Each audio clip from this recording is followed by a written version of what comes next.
Hey guys, what is up? Stickboy here, back again for another reaction, and we're getting right back into Stranger Things. We are on to Season 2, Episode number 3, entitled The Pollywog. Now, if I'm not mistaken, it seems like I remember there being a reference to a pollywog back in Season 1, possibly? I know it's a reference to something that we've seen before, but I can't remember exactly where it is. Episodes 1 and 2 were really closely linked. It kind of felt like episode 1 gave you a whole bunch of, just threw a whole bunch of input at you that you had questions about.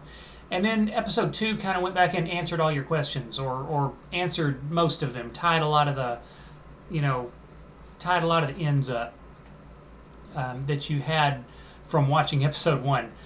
We kind of saw what happened to 11, how she got thrown into the Upside Down whenever she vaporized the monster. We don't know where the monster went. I don't know if she actually killed it or what happened. I just know that she did whatever she did and ended up on the flip side. And then she finds her way back, hides from the government workers, and somehow or another, the only thing we didn't really get answered is how Hopper managed to find her in the woods. So, but he is keeping her at his house, unbeknownst to anybody else, as far as I know. So, there's that. And then we found out that there's another person with powers. We saw number 8. So, but she appears to be in Pittsburgh. So I don't know and she's loose. She's on the loose. So I don't know if all of them came from that same place in Hawkins and then somehow she just ended up in Pittsburgh, or if there are other labs and maybe each one of them has one in different areas. I don't know.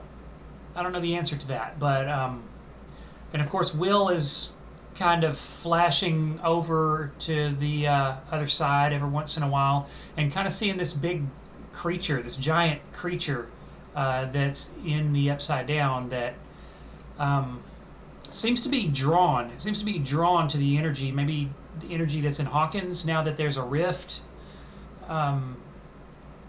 Seems to have gotten its attention. He said it has the desire to kill. Wants to kill everybody or something like that. Kill everyone else. Everyone but him. So, yeah.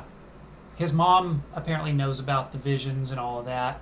Not many people do, but he did seem to confide in Mike right there at the end. He had a really long episode there at the arcade where he saw the creature again and there's some sort of storm going on and it really shook him up. And Mike kind of came to his rescue. And I think he has kind of confided in some of this in Mike, which is really good because I think out of all the group, Mike is the one person that would understand, and kind of be on his side and take him seriously. I think it's not that the other two aren't on his side, Dustin and Lucas. It's not that they're not on his side, but I don't really think they take him seriously. They're not really taking this whole situation seriously. They seem to be still more hung up on like teenage, junior high type stuff, drama, and not really seeing the big picture, so to speak. So really good that Will managed to find Mike on that. And then Maxine, we don't really know a whole lot about her. We did meet her. We've seen a little bit about her.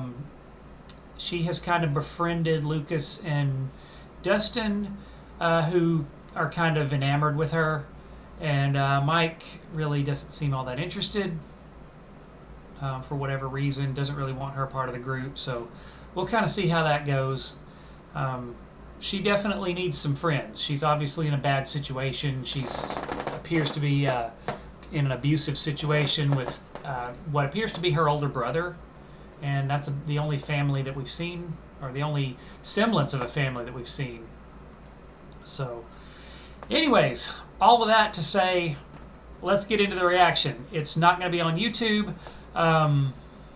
It'll be over on OneDrive, as you know. So go ahead and take the link down there in the description. And yeah, that's all I got to say about that. So take the link, and I'll see you guys there.